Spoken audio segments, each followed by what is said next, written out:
Bonjour à tous et bienvenue sur Middle Earth SBG France. On se retrouve une dernière fois chez Carpu pour analyser la dernière équipe qui a été qualifiée pour le tournoi de Anse, pour décider de quelle équipe de France va pouvoir aller à la Nations Cup 2025. Il s'agit de l'équipe indécirable. Astuce. Ils sont malins, hein. Est-ce que tu peux nous la présenter, s'il te plaît? Eh bien oui, hein, on va tout de suite la présenter avec le sélectionneur, donc Vagar, a.k.a. Lios, Dixit Paul. Hein, donc il a été sélectionneur. Ils ont choisi en capitaine notre bon vieux Sarn. Et nous suivons par Sephiroth, Alex, RR Lagachette et Kenny.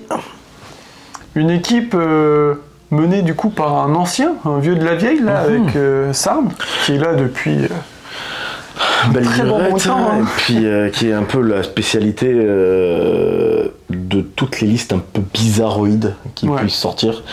Ça fait plaisir de le revoir là, dans le compétitif. Dans le compétitif, ouais. Et puis après, c'est beaucoup de joueurs qui sont venus sur la scène compétitive après le Covid. Oui. Qui commencent à faire leur place tout doucement. Ouais. Je pense à Paul direct qui a fait vraiment sa place en très peu de temps quand même. Donc il est là, il est présent et on est content de le voir aussi se friter un peu avec tous les autres là. Puis il nous promet, au vu des listes qui vont arriver, ça nous promet quand même des beaux challenges pour les autres équipes. Hein. Personnellement, là, ça va être les plus belles listes qu'on va présenter. Les listes qui... Il est content, là. Je le sens, il n'était pas très content sur les listes d'avant. Là, il est reparti, le Carpu. Là, on est là. Les listes sont quand même... il y a des nouveaux héros qu'on n'a jamais vus, tout ça. Donc, qu'on connaît, mais qu'on n'a jamais présenté. Donc, c'est toujours intéressant. C'est clair. On va tout de suite commencer par la première liste. Qu'on n'a jamais vue. Alors on commence pas tout de suite l'originalité, on commence par une alliance verte entre deux armées classiques des rosters de cette qualification. C'est une alliance entre le Minas Tirith et le Rohan, une armée de 38 figurines. Du jamais vu. Sur cette version-là, on l'a pas encore vue, hein, sur cette qualif. Est-ce que tu peux nous la présenter, s'il te plaît? On commence avec un général qui est Sirion. Non, je déconne. Alors, un petit Boromir, hein, toujours classique, cheval, bannière, bouclier. Il est présent, il est bien en place. Iorlas, tous ces deux gros héros, enfin un gros et un petit héros mènent des gardes-fontaines, des rangers, des guerriers de Minas Tirith, comme d'habitude. Et ensuite, nous avons la petite baliste, qui fait plaisir, encore une fois. En Rohan, nous commençons avec un Théodred à cheval, du coup, et un Dernhelm. Dernhelm, Éowyn Merry. On connaît. Ce Théodred mène 4 gardes royales du Rohan avec cheval et javelot. Ouais, quand même. C'est quand même peut-être la version de cette alliance, peut-être la plus offensive qu'on ait vue, parce qu'on a quand même 3 héros qui ont soit combat 5 plus frappe, soit combat 7 plus frappe grâce à la bannière, avec 3 attaques à chaque fois, pour aller mener les troupes adverses de manière très très sereine et puis, certaine. Et puis 4 gardes royaux avec javelot, avec force 4 en charge, combat 4. Oui, parce que du coup c'est une alliance verte, donc les bonus d'armée des deux contingents ne présentent plus. Sont présents, donc plus 1 en bravoure pour le Gondor, plus 1 en force pour les cavaliers qui chargent, pour le Rohan. Du coup, les gardes sont pas mal, quoi. Ils ont que combat 4, mais ils ont force 4 quand ils chargent. Ils ont force 4, donc ça fait plaisir. Ils ont le javelot qui avec sa force 3 en charge, ça peut quand même faire un dégât. C'est gratuit. C'est gratuit. C'est 2 points. Mais c'est toujours bon à prendre, hein, ce genre de choses. Et puis là, on est heureux avec une baliste, donc toujours le flanc refusé, essayer d'harceler un peu l'ennemi et surtout de faire en sorte qu'il fasse des erreurs. Et derrière, on a la cisaille, hein, comme tu dis, Dernhelm, Théodred. Et le Boromir, normalement, on va pas l'envoyer au charbon aussi loin, mais il va être au charbon quand même au milieu de la phalange. Donc c'est pénible. Ils vont pouvoir tuer peut-être entre 4 et 6 figurines par tour, sans compter les potentiels combats héroïques. C'est ça. Donc ils ont moins de nombre dans l'armée que 38 comme tu dis. Mais tu as un impact qui est quand même beaucoup plus important.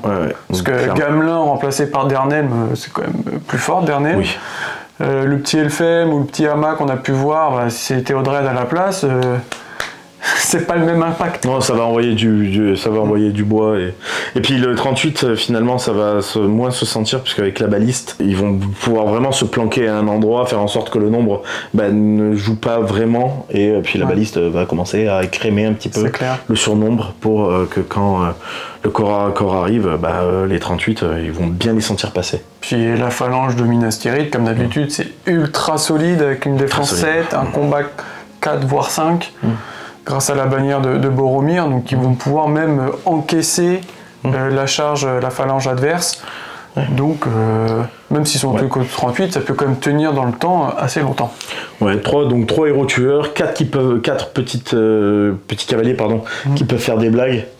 Qui sont gardes du corps, donc ils vont pouvoir prendre la map et contrôler des objectifs, traverser, faire un peu ce qu'ils veulent, et qui sont autour de Théodred.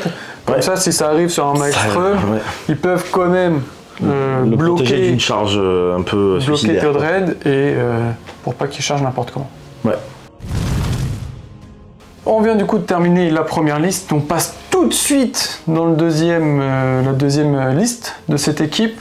On reste un peu dans le thème du Rohan avec la légion légendaire des défenseurs du gouffre de Helm. Un peu long à prononcer tout ça.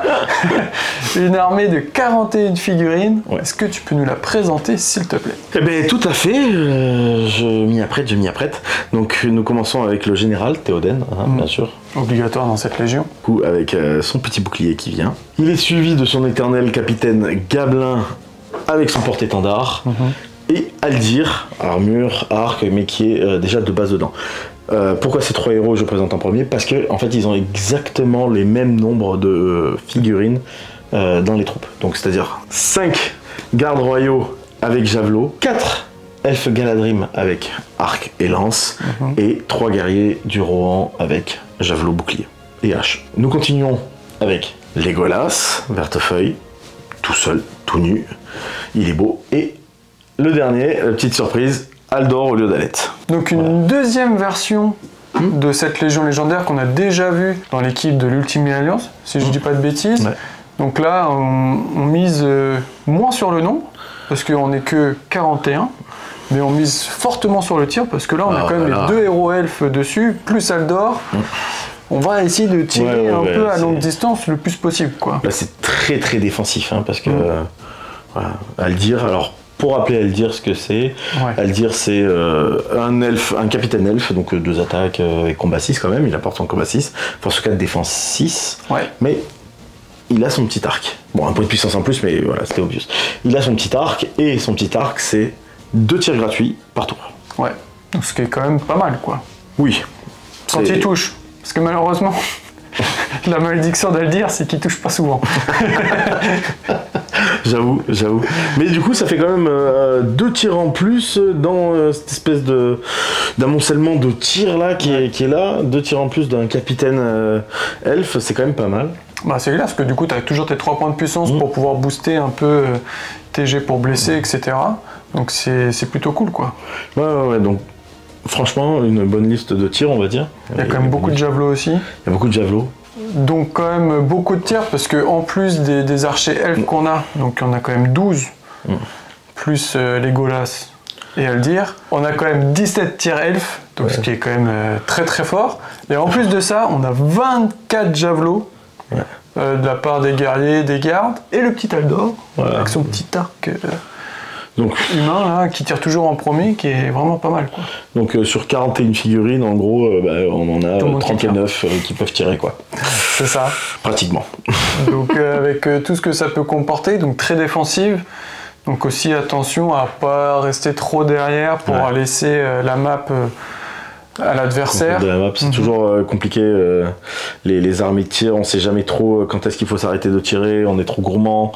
Et puis c'est très aléatoire, des fois on fait des tirs vraiment merveilleux, très chanceux. Et puis il y a des fois où les dés, ça veut pas. Ils nous boudent un peu. Donc on sait pas trop, est-ce qu'il faut continuer, est-ce qu'il faut lâcher les arcs et partir directement au casse-pipe. Avec les javelots. Avec les javelots, du coup. Et là, à 41 figurines, on n'est pas si nombreux que ça. Surtout pour une armée de piétons, full piétons. Donc là, c'est... Et puis là, même au combat, il n'y a pas Aragorn. Ça va être compliqué, il n'y a pas de combat 5 grâce à Alette pour le Rouen. Donc on compte vraiment que sur les elfes pour la portée. Ils sont quand même nombreux derrière, quoi. Ils sont quand même nombreux, ils sont 12 derrière à pouvoir... Mais oui, comme tu dis, on ne sera pas létal, quoi. C'est ça. Donc là, il faut vraiment faire le taf au tir. Parce que sinon, au corps à corps, ça va être très compliqué. Ça peut être la panique. Et donc du coup, pour Aldor et Legolas et Théoden et Gamelin, on vous invite à regarder les vidéos précédentes où on vous les présente aussi un peu plus en détail. Ouais. Allez fouiner. Allez jeter un œil. Exactement. On attaque du coup la présentation de la 3e liste de cette équipe, une nouvelle alliance verte. On continue sur le fluff là. Ouais, on est bien. La première équipe c'était full fluff, là on commence à faire du full fluff aussi, c'est beau. Il y a Sand dans le truc, ils supportent pas les machins qui sont pas bons. C'est clair. Du coup là on a le domaine de Thranduil, les monts de fer et les survivants de Lagueville. Une liste à 46 figurines. Qui l'aurait cru? Est-ce que tu peux nous la présenter, s'il te plaît? Mais bien sûr, je vais la présenter. Non, elle est géniale. Elle est géniale. Il y a des tontons que j'aime beaucoup. Donc, nous retrouvons notre fameux Thranduil, général émérite, roi elfe, avec une armure, sans épée. On reviendra sur le détail de ce profil-là, un peu plus light, comme tu dis. 17 elfes, dont une bannière, avec un cavalier, une sentinelle, des gardes du palais pour... apporter un peu de combat 6. Voilà, pour profiter des combats 6, du plus importuné, etc. On reviendra là-dessus. Le capitaine de Lagueville, avec du Lagueville. Notre bon vieux roi Dain, monté sur cochon, avec vraiment beaucoup de nains pour le coup. Et une bannière naine. Donc double bannière. Double bannière. Donc là, une armée quand même extrêmement nombreuse, quand même. 46 figues avec une phalange impressionnante. Du coup, là, on voit quand même la meilleure phalange du jeu, peut-être entre l'alliance entre les nains et les elfes de Mirkwood. Donc parfois, ça sera les nains devant, parfois, ça sera les elfes devant, avec les deux autres qui soutiennent derrière. Et puis, tu as les petits Millicent de Lagueville qui vont venir boucher les trous par-ci, par-là. Ça va être très très dur à faire tomber cette phalange. Surtout qu'elle est soutenue, comme tu as dit, par 2 bannières. Du coup, là, tu as des relances un peu partout. Et on va pouvoir en plus ajouter à ça les 2 bonus d'armée des monts de fer et des elfes. Parce que bon, Lagueville, on va pas en profiter parce que Bard n'est pas là. Donc pour rappel, les elfes, vous commencez à le connaître, ça va être plus 1 pour blesser pour tous les elfes de Mirkwood et les gardes du palais et le cavalier de Mirkwood à 3 pas de Thranduil.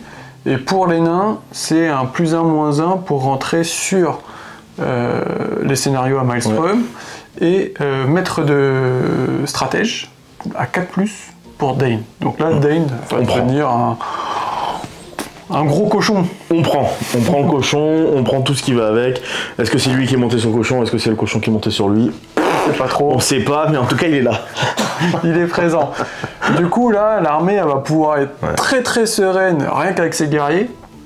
Et derrière, on a le petit Dain qui va pouvoir tout péter. Clairement. Où est-ce qu'il veut aller, quoi. Alors, on va essayer de voir pour le profil de Thranduil sans ses épées. Donc, on l'avait déjà dit la dernière fois, mais on répète parce que ça fait un moment.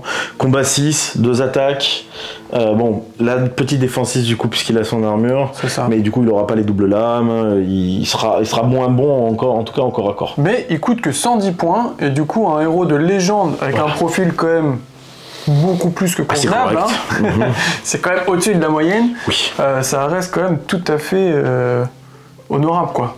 Ah oui, clairement, un général modeste, mais qui apporte effectivement son lot d'elfes, et puis surtout c'est +1 pour tuer, ça va fiabiliser cette phalange avec les nains qui seront sur les côtés. Parce que oui, effectivement, en termes d'alliance verte, c'est le meilleur mur de bouclier qu'on puisse espérer. Exactement, parce que du coup, pour rappel, un nain des monts de fer, c'est défense 7, parce qu'il a une armure lourde et un bouclier, et ils ont la règle mur de bouclier. D'accord. Ouais. Et du coup, il passe à défense 8. Et oui. Et là, défense 8, ça commence à devenir très pénible pour passer cette défense. Et puis en plus de ça, ils ont combat 4, force 4, mais avec les ailes derrière, alors avec les lances, bon bah ils peuvent passer à combat 5 ou 6.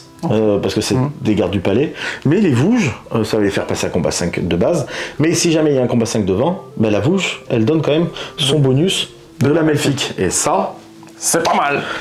Ah bah c'est le mieux qu'on puisse avoir sur une phalange, hein. C'est clair. C'est-à-dire que tous les héros du mal, ils vont... Là, cette fois-ci, la frappe...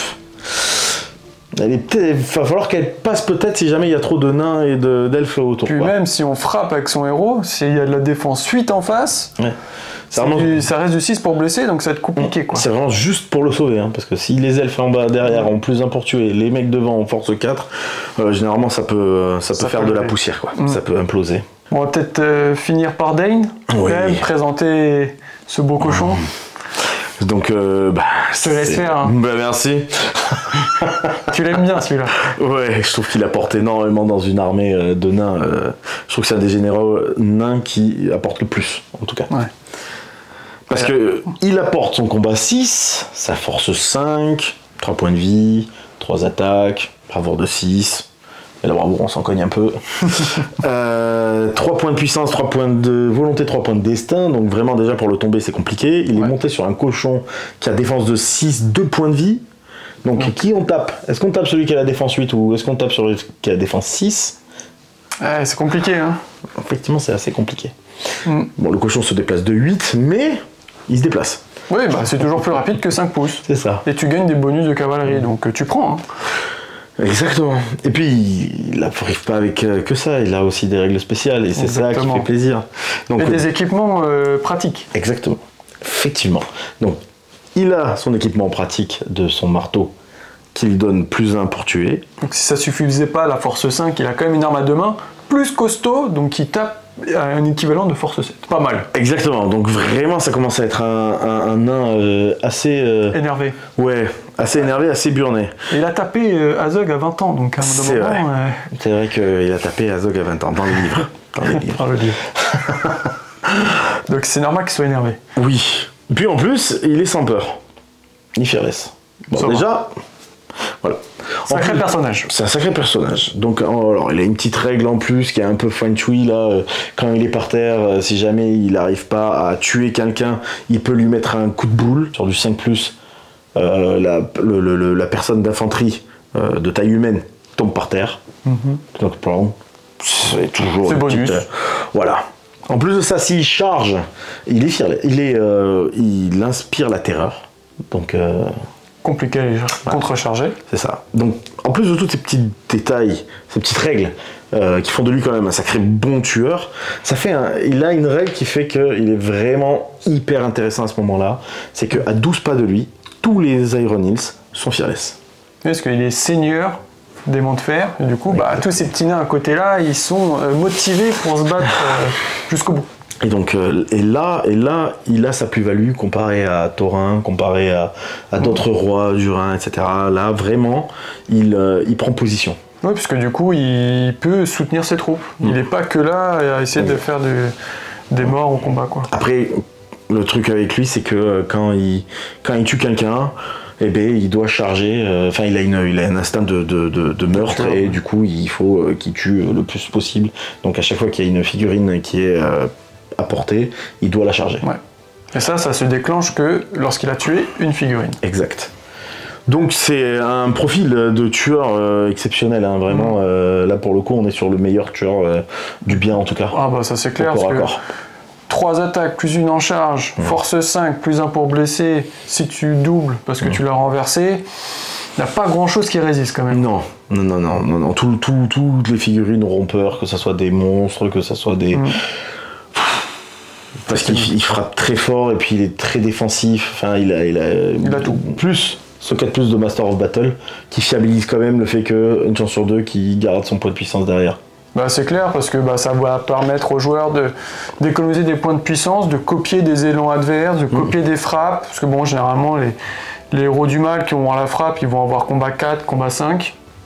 Du coup, s'ils veulent affronter le petit Dane, ils vont devoir frapper en premier. Et lui, une chance sur 2, elle est gratuite. Donc à la longue, il va pouvoir gagner Ça ses grignote, combattrappes, quoi. ça grignote, ça grignote.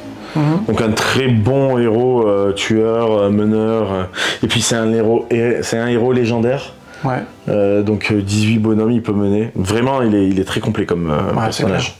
Il reste du coup pour terminer le petit capitaine de Lakeville qui va surtout apporter sa marche. Oui. Parce que c'est pas ses capacités martiales qui vont être très Non. importantes, mais avec un petit elfe derrière ou un garde du palais avec combat 6, ça peut faire des petites surprises avec sa petite force 4, voire 5 avec sa petite pioche. 2 attaques. Non, on prend. Ça peut être pas mal. Franchement, on prend. Donc une armée là pour le coup extrêmement offensive. Oui, pour le coup là c'est du meurtre. Hein. C'est clair. Il faut foncer tout droit sur l'adversaire et la phalange roule sur la phalange adverse. On attaque du coup la dernière liste du bien de l'équipe des Indésirables. C'est une armée pure de 40 figurines de la Lothlórien. Est-ce que tu peux nous la présenter s'il te plaît? Ben oui, parce que c'est pas souvent qu'on voit une Lothlórien pure. Donc, toujours pareil, une petite Galadriel pour mener tout ce beau monde, donc en tant que général. Des gardes de la cour Galadrim, des guerriers Galadrim, une sentinelle qui se cache quelque part, et des guerriers elfes sylvestres, donc des guerriers en pyjama. On continue du coup avec son mari, Celeborn. Pareil, il mène à peu près un peu de tout chez les Galadrim. Et derrière, le petit Thorofinn, figurine qui est toute nouvelle. Ouais.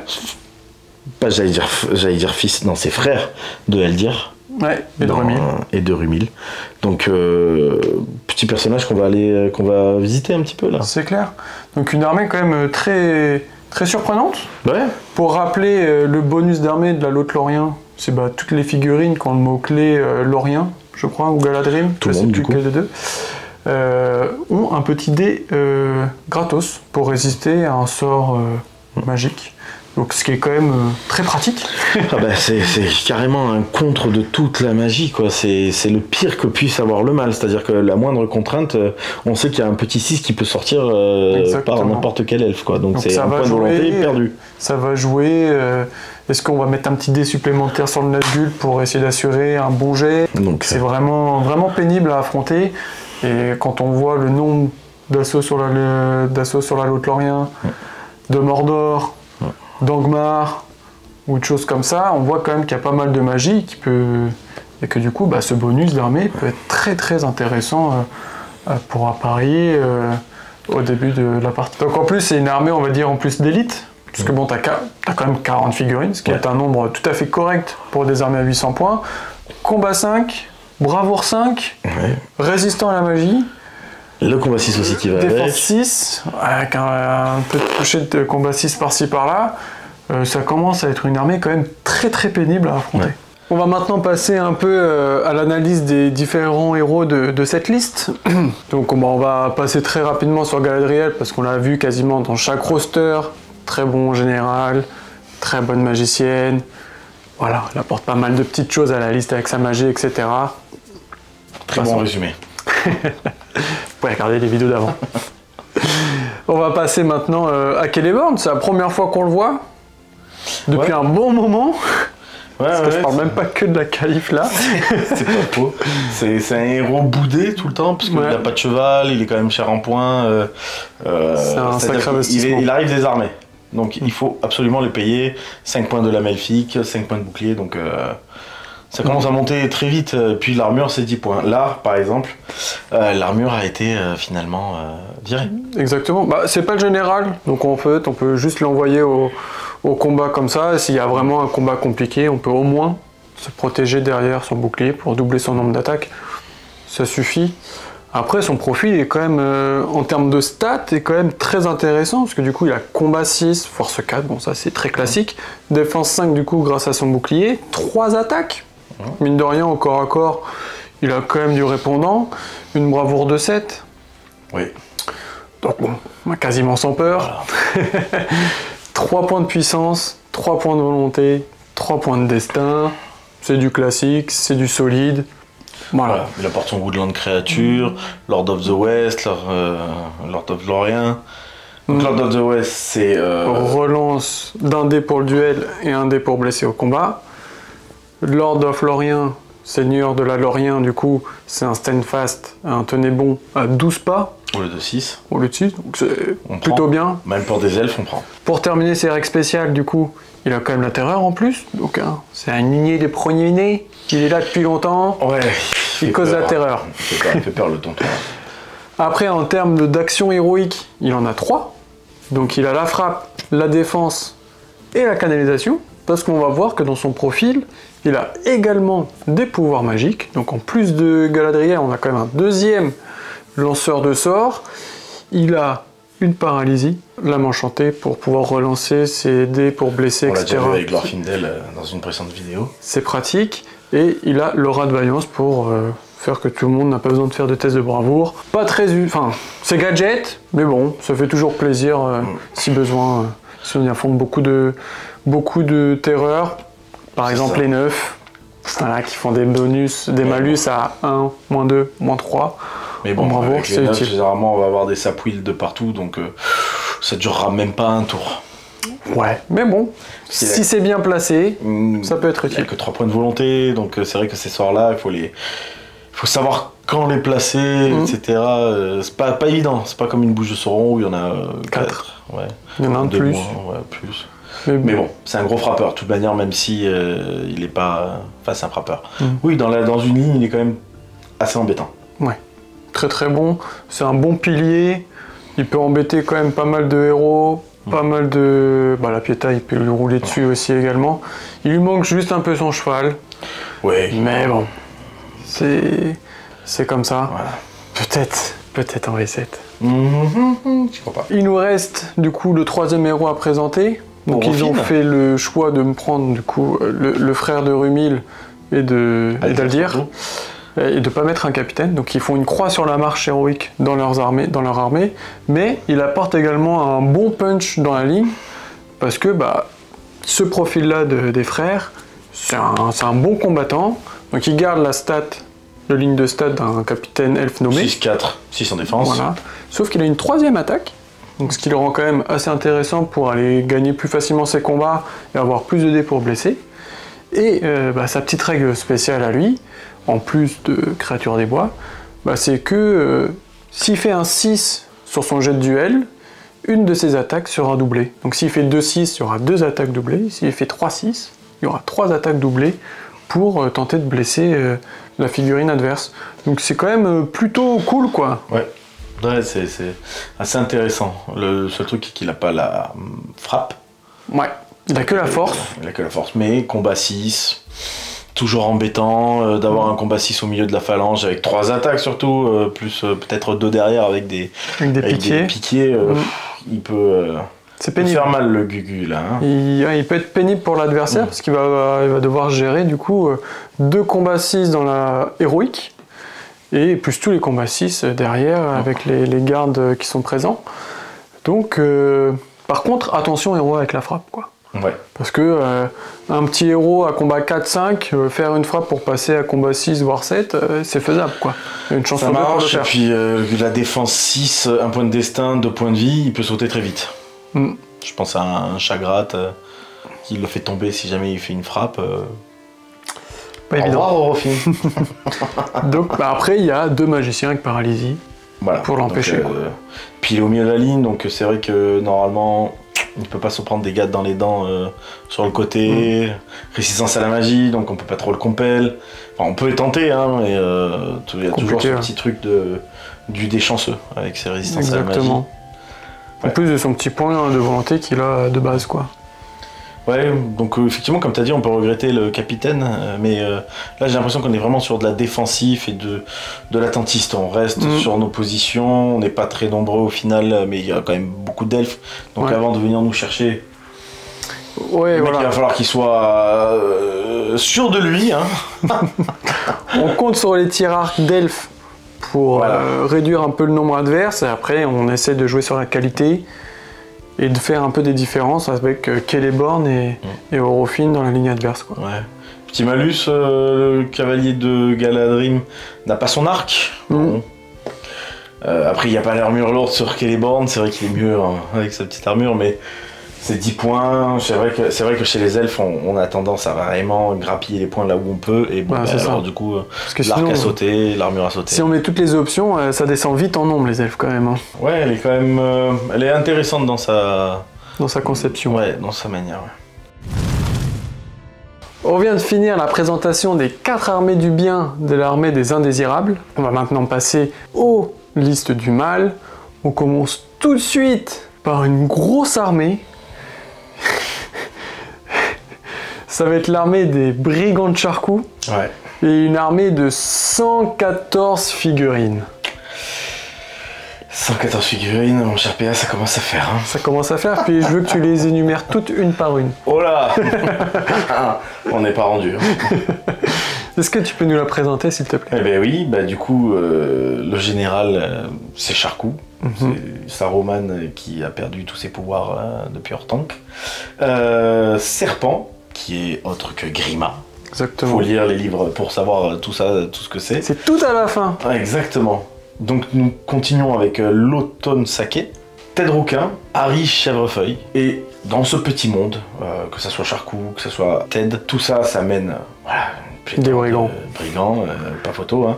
Et le bonus d'armée des brigands, c'est un peu comme les Woos, c'est même beaucoup comme les Woos. Donc pour chaque warband ajouté, il faut un minimum de 10, maximum de 12 brigands pour compléter une troupe. Et donc du coup, bah, c'est comme ça qu'on arrive à 114 figurines. C'est ça. Parce que s'il n'y a pas de héros, on peut mettre beaucoup plus de guerriers. Exactement. À noter qu'il y a quand même un tiers d'arc dans la liste, et toutes les figurines ont des fouets. Donc des armes de jet à 2 pouces forceur. 2 pouces forceur.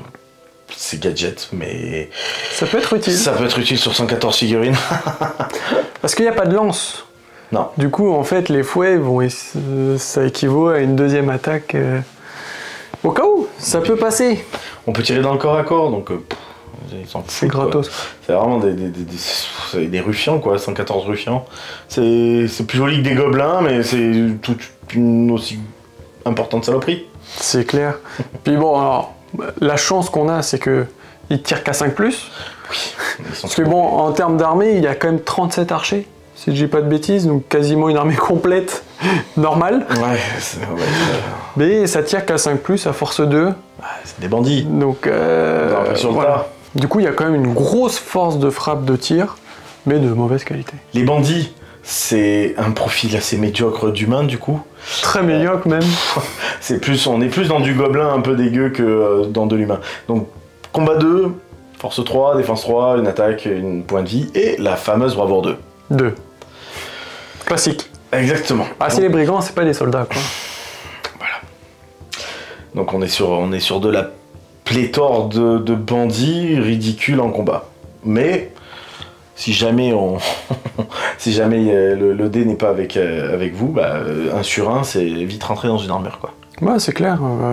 Avec 114 figurines, au bout d'un moment, des 6, il va en faire. Hein. Ouais, et puis s'il perd 20 bandits, que l'autre il perd que 10 de son armée, il est toujours gagnant. Hein. Parce que lui il est à 90 pendant que l'autre il est à 30. Hein, donc, c'est compliqué d'aller chercher la démo avec cette histoire. Hein. Bah, c'est clair. C'est clairement une épine dans le pied, ce genre de liste. Hein. C'est clair. On arrive tout de suite avec Charcou, pour présenter un peu le profil de Charcou. Donc comme on disait, c'était Saruman. C'est Saruman, donc dans une version beaucoup plus light, parce qu'il a perdu pas mal. Il a eu une déchéance un peu dure après la chute d'Hortank, on va dire ça comme ça. Donc il a que combat 4 au lieu de combat 5, par exemple. Ouais. Alors toujours qu'une seule attaque. Il a que 2 points de vie au lieu de 3. En termes de caractéristiques héroïques, il a que 1 seul point de puissance, 4 points de volonté et 1 point de destin. Et par contre, il a qu'un seul sort. Il a du coup 2 sorts qui lui restent de son passé d'Istari. Il aura l'aura de terreur sur 2+, pour qu'il cause de la terreur. Bon, avec 115 mecs devant lui, est-ce que c'est vraiment utile? Je vous laisse juger. Et par contre, une paralysie est toujours à 2+. Et ça, mine de rien, avec 4 points de volonté, on peut faire quadruple 1.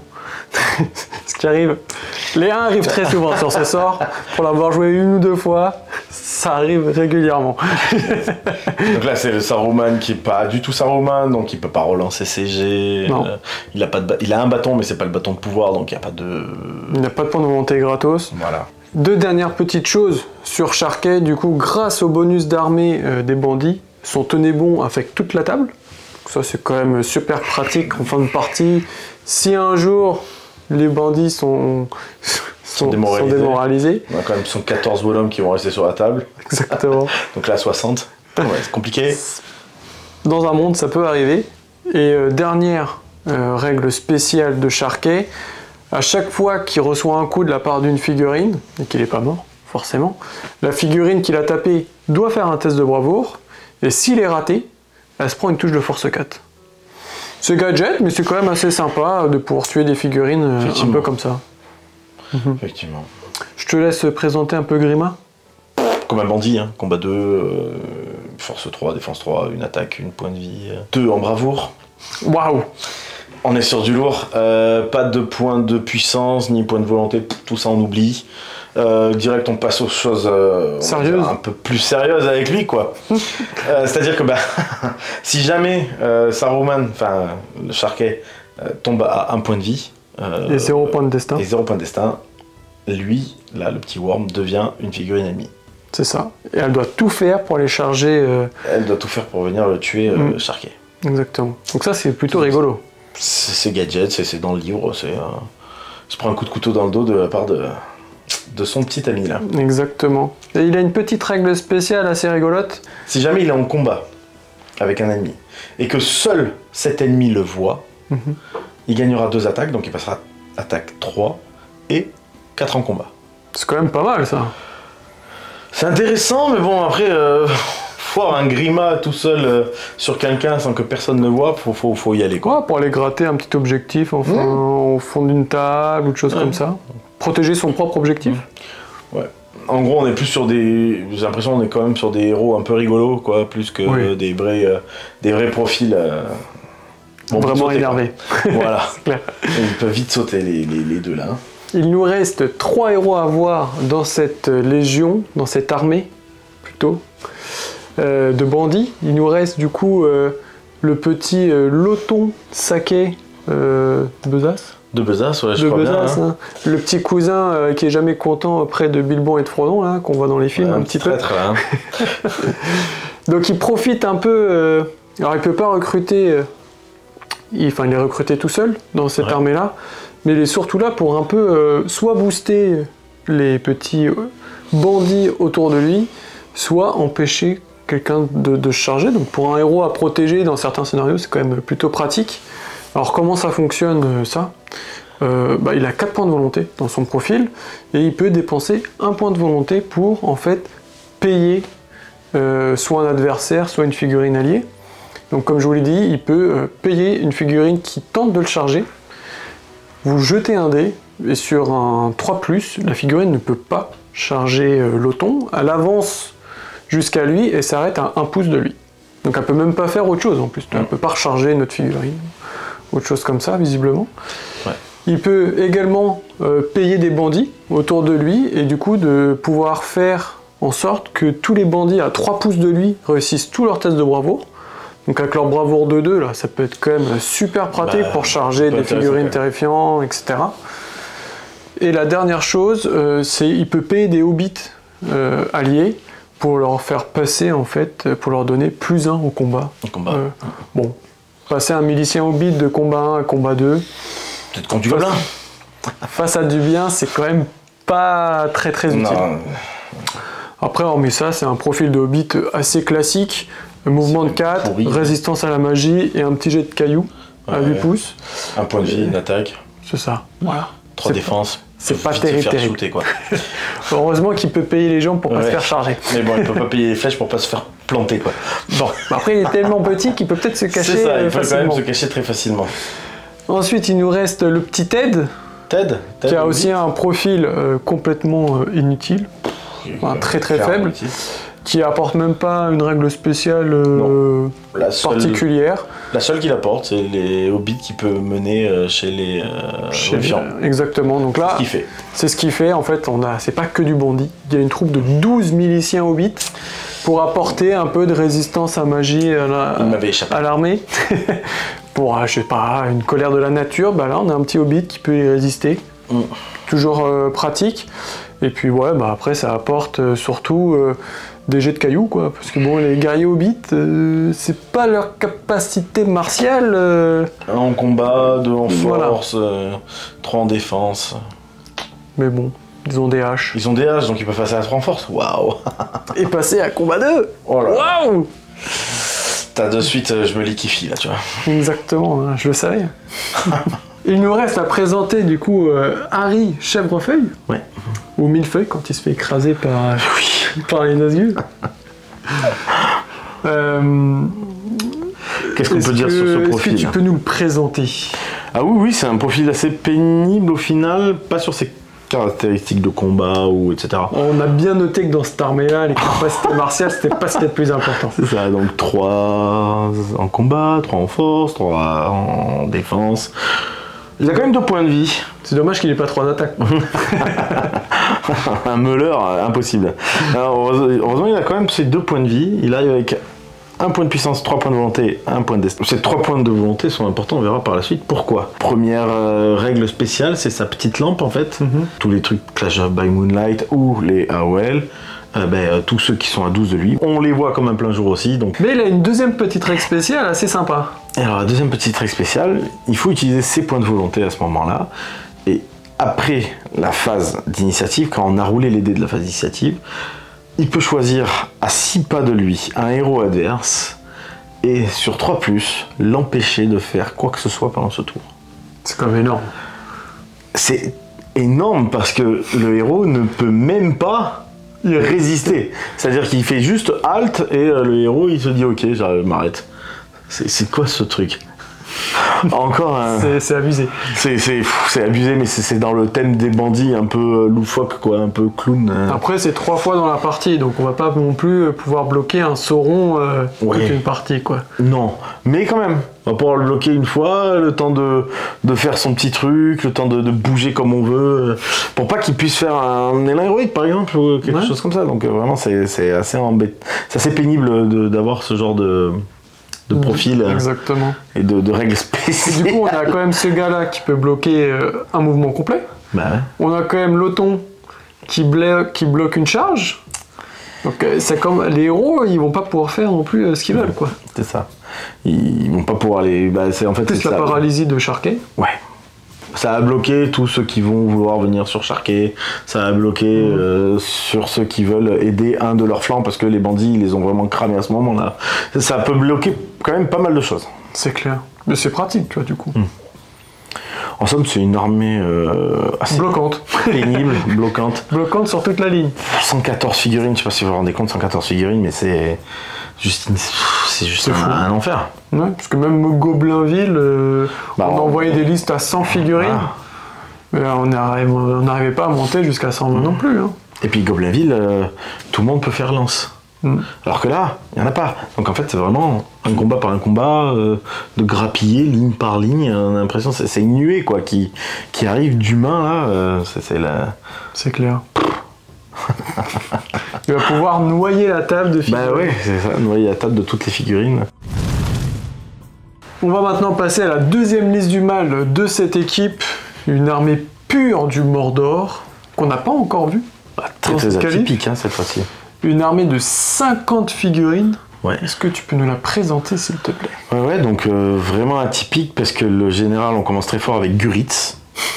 C'est pas une blague. C'est pas une blague, c'est bien Guritz en général. Donc on a Guritz en général, on continue avec un certain Gorbag, qui est pseudo de certains ici.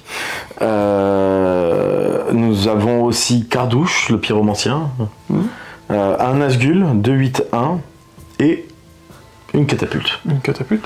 Avec le troll. Et l'option tête coupée. Et l'option tête coupée.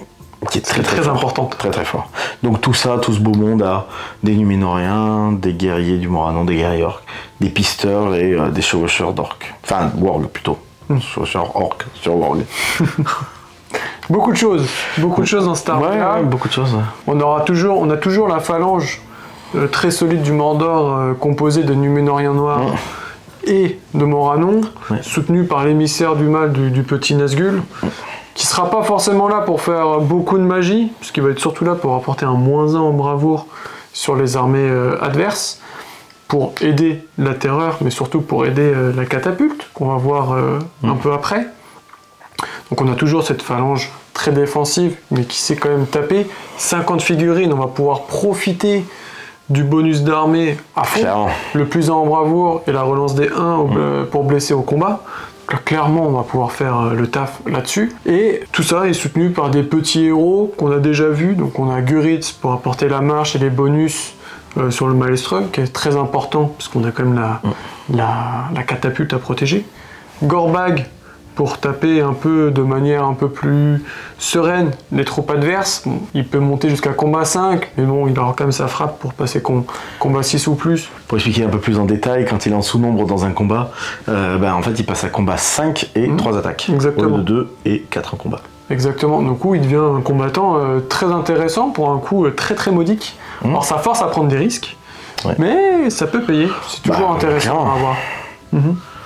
Et puis il a la frappe, donc il peut quand même aller chercher des petits héros assez facilement. Par contre, c'est que défense 5 ou 6 en fonction de s'il a un bouclier, 2 points de vie, 1 point de destin. Donc, si le combat se passe mal contre un héros un peu important ou face à 4 guerriers, il peut aussi mourir un peu bêtement. Exactement. Ensuite, on a Cardouche, qui apporte aussi une touche de magie en plus du Nazgûl. Donc c'est un profil de chaman tout à fait classique, donc avec ça 1 point de puissance, 3 points de volonté, 1 point de destin. Il n'a pas l'armure lourde, donc il a que défense 4. Donc, ça peut avoir son importance face à certaines armes. Et par contre, il n'a pas tout à fait les mêmes sorts. Il a la frénésie quand même pour que les orques réussissent automatiquement leur test de bravoure. Et si vous canalisez, sauvegardez les blessures sur un 6, bon, c'est un peu trop aléatoire pour qu'on puisse le faire en canalisé. Mais surtout, il a une petite boule de feu qui fait à 3+, donc ce qui est quand même assez facile à lancer. Et la cible de ce sort, elle se prend un tir en fait de force 6. Elle se fait brûler. Elle se fait brûler. Et ça, pour le coup, c'est assez vénère. Et si elle cible une figurine de cavalerie, c'est le cavalier et la monture qui se prend la touche. Donc là, ça devient intéressant pour tuer un peu les cavaliers, pour tuer les chevaux des héros qui ont plus de volonté, etc. C'est à 6 pas, donc c'est assez court comme portée, mais bon, pour un sort aussi balèze... Normalement, les héros, de toute manière, ils seront au combat, donc Cardouche, il aura de la portée à 6. Et après, il a 2 petites règles spéciales. Il peut sacrifier un orc allié. On commence pas à sacrifier les orques des autres, là, ça se fait pas trop. C'est avant la phase d'initiative. Donc il peut sacrifier un orc pour regagner 1 des 3 points de volonté dans sa réserve. Ce qui est pas mal, hein, pour faire des boules de feu en répétition, c'est plutôt cool. Et deuxième règle spéciale, il peut se sacrifier toujours avant le jet d'initiative pour redonner des points de volonté au Nazgûl. 1 des 3. 1 des 6. 1 des 6 pour le coup. Donc là, le Nazgûl, il peut jouer un peu... faire le yo-yo, quoi. Exactement. Après, c'est une armée assez sympa à avoir sur le papier comme ça, là. Ça change, ça fait longtemps. Là, on évite vraiment tous les gros héros, on évite les gros magiciens, même si bon, le Nazgûl est toujours là, toujours avec sa petite magie qui est toujours quand même assez facile. Une paralysie, ça fait toujours plaisir. Hein. Exactement, puis c'est varié, il y a quand même pas mal de petites choses à faire avec lui, mais ça va vraiment soutenir la catapulte, qui est là, le gros outil de cette liste-là. Donc, elle arrive avec son troll, elle a 2 tirs possibles, grosso modo. Soit elle va balancer un gros rocher, force 10, avec une petite zone d'impact, avec des touches de force 5 dans les troupes. Comme un trébuchet. Comme un trébuchet, donc là c'est pour faire du gros dommage, pour tuer peut-être... Ça peut one-shot, hein. Ça one-shot. Le gros rocher de force 10, ça one-shot. À part si on utilise un point de destin. Sauf si on utilise un point de destin. Ça peut faire peur si les points de destin ils passent pas, etc. Le général, il va bien se cacher, quoi. Exactement, ça peut détruire les anciens sièges du bien. On en voit quand même pas mal chez le Minas Tirith. Ça peut On en a vu pas mal. Donc ça peut quand même bien embêter. Et deuxième mode de tir, c'est les têtes coupées. Alors là, en termes de force, c'est ridicule. C'est force 3 quand même. C'est force 3, donc ça va blesser. Ça va être compliqué à blesser. Que ça quand même. Non, mais ça va pas faire des gros trous. Mais il y a le mais, hein. En plus de la touche de force 3, chaque figurine qui sera dans la zone d'effet des têtes coupées, figurine ennemie, doit faire un test de bravoure, et s'il est raté, la figurine fuit du champ de bataille. Oui. Donc il y a 2 moyens. Avec un tir, vous avez 2 moyens pour faire tes trous dans la ligne ennemie, soit par la touche de force 3, soit par le test de bravoure raté de la figurine. Très très fort. Hein. Ces têtes coupées, c'est une vraie plaie. Hein.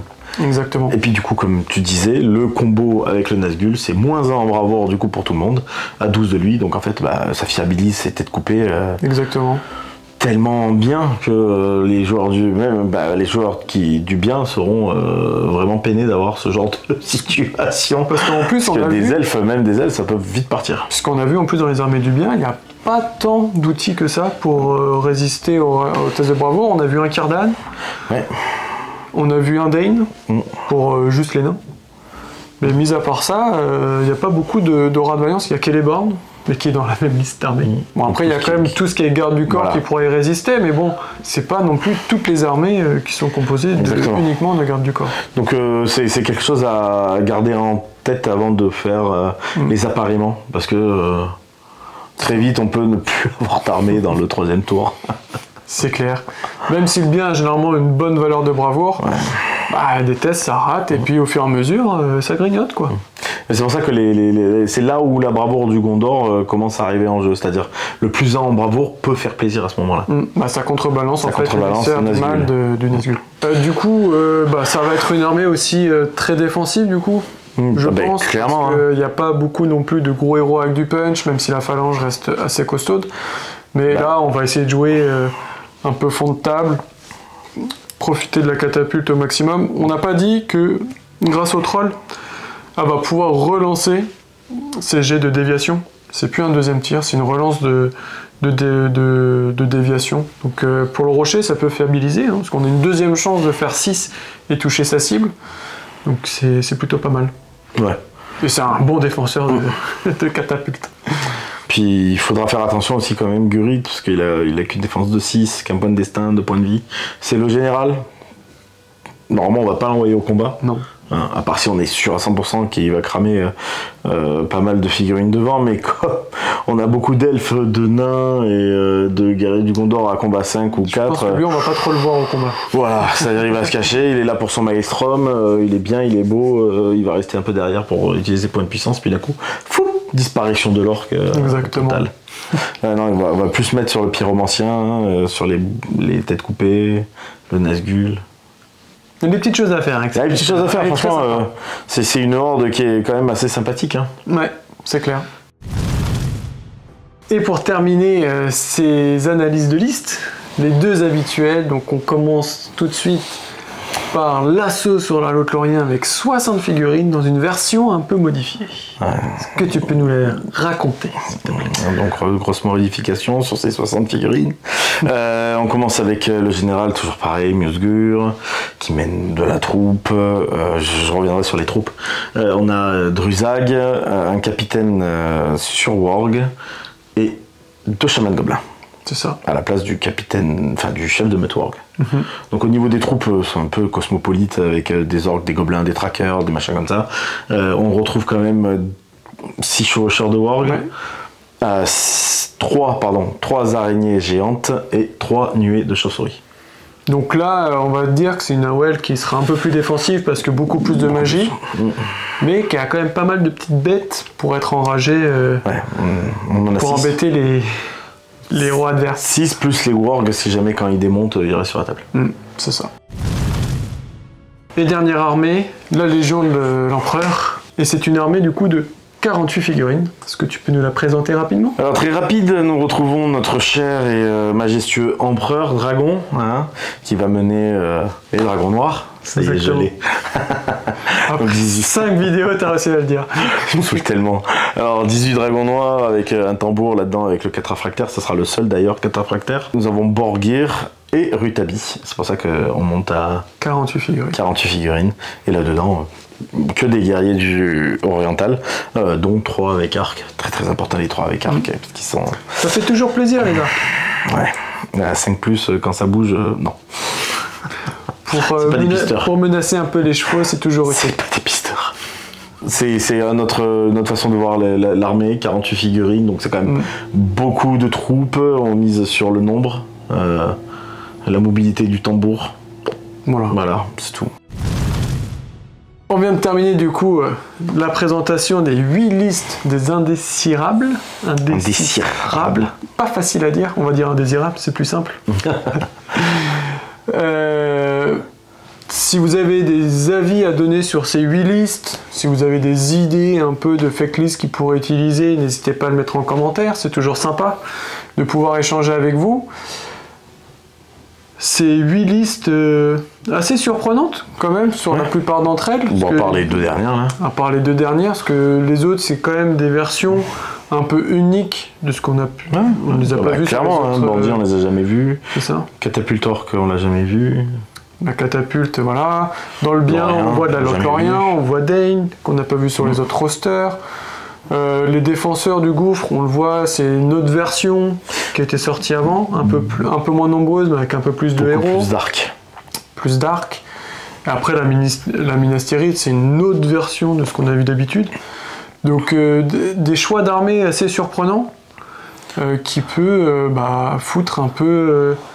mettre des questions un peu dans la tête des adversaires pour comment appareiller, parce que la catapulte on peut pas mettre n'importe quoi en face, l'autre Lorien on va peut-être éviter de mettre de la magie en face, etc. etc. C'est des listes qui sont très, très efficaces je pense sur beaucoup de scénarios. Il faut pas les sous-estimer. Les sous-estimer clairement parce que sinon c'est une grossière erreur là. C'est clair. C'est des bonnes listes je pense avec des bons joueurs, donc ils vont savoir les jouer, parce qu'eux se sont traînés avec, ils ont vu nos listes, donc ils ont réussi à faire aussi des entraînements sur les listes qui sont sorties. Et puis là on sort aussi du cadre de la méta française à ce moment-là. C'est-à-dire qu'on n'est pas du tout dedans, donc ça va peut-être faire perdre pied certains joueurs qui sont peut-être moins expérimentés, ou même les expérimentés d'ailleurs. Oui, parce que ça les surprend. Ils sont pas... ils se disent sur le papier ça va être facile, ou ils connaissent pas, donc ils se disent non mais c'est bon, il n'y a pas beaucoup d'astuces dans ces armées-là. Mais en fait, il y en a, et c'est pas si simple que ça de les anticiper ou de se placer, et ça peut les surprendre pendant la partie. Je pense aux bandits par exemple, parce que là on vous dit 114 figurines, alors on a tous vu un Goblinville à 90 figurines, mais 114, c'est vraiment, ça prend toute la table, et donc où mettre nos troupes, quoi prendre, quoi tanker, les objectifs lesquels.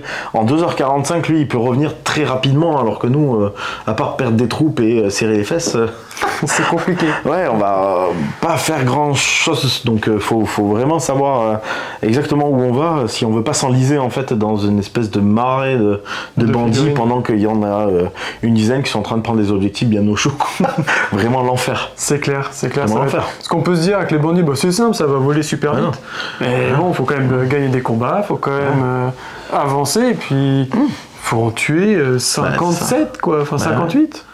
Puis même les trous, c'est-à-dire que par exemple les cavaliers vont faire des trous, et du coup ils vont aller sur la deuxième ligne faire des trous, mais toute l'infanterie n'aura pas fait des trous sur la première ligne, donc en fait ils seront complètement esselés dans les combats, donc ils vont se faire encercler. Enfin, ça peut très vite tourner au drame pour un gros héros même. C'est clair. Il peut très vite sauter d'un coup. Un héros qui perd son combat parce qu'il n'arrive pas à faire son 6. Un peu trop loin de la bannière. Un peu trop loin de la bannière, pas assez de points de puissance. Il y a 6 bandits dessus, ça a 12 dés pour blesser. Ouais. Les 6, ça s'envoie. Ah oui, c'est clair. Donc, faut... compliqué. Ouais, c'est des listes compliquées, c'est sympa à voir, j'attends vraiment beaucoup de cette équipe, vraiment, parce que je pense qu'il y a beaucoup de potentiel là-dedans, et ils peuvent vraiment venir chercher des points et des places du coup dans cette compétition. Exactement. Pareil que pour les autres listes, du coup, on sait pas trop quelle liste sera la fake, le leur. C'est compliqué, Voilà. C'est-à-dire... chaque liste a sa place, chaque liste a un peu sa spécificité. Donc ça va pas être facile de lire ou d'imaginer des appariements pour les autres équipes. De se dire, eux ils vont mettre celle-là en fake parce qu'il n'y a pas de joueurs, parce que machin, parce que truc. Là, c'est pas très lisible. On imagine avoir trouvé des fakes, mais... Au final... on peut se faire surprendre le jour J. C'est ça. Au final, il va sortir la liste et on va faire d'accord, c'est celle-là. Ah, c'était celle-là. Bon. Eh ben merde. Comme d'hab. Très content d'avoir présenté cette dernière équipe là. Je pense qu'il y a une bouffée de fraîcheur là dans ce roster. Parce qu'il y a pas mal de nouveaux joueurs, pas mal de joueurs qui veulent prouver, qui vont être surmotivés pour montrer qu'ils sont présents et qu'ils ont le niveau pour faire cette compétition là, avec des listes en plus qui sont bonnes et surprenantes. Franchement, je suis curieux de voir le résultat. Moi, j'attends pas mal d'eux. J'espère qu'ils vont bien performer. Pas trop non plus, parce que... Ça, c'est ton problème. En tout cas, si cette vidéo vous a plu, n'hésitez pas à mettre un petit like dessus et à la partager et à mettre des commentaires. C'est important pour nous pour faire grandir la chaîne. La pause bleue. Exactement. N'hésitez pas non plus à vous abonner à la chaîne et de cliquer sur la petite cloche pour voir quand les nouvelles vidéos vont sortir. Et nous, déjà, merci à toi de t'être prêté au jeu et d'analyser ces 5 équipes françaises pour la qualification. Merci à toi de monter tout ça. Ça va demander un peu de boulot. Et puis nous, on vous dit à la prochaine. Salut! Salut!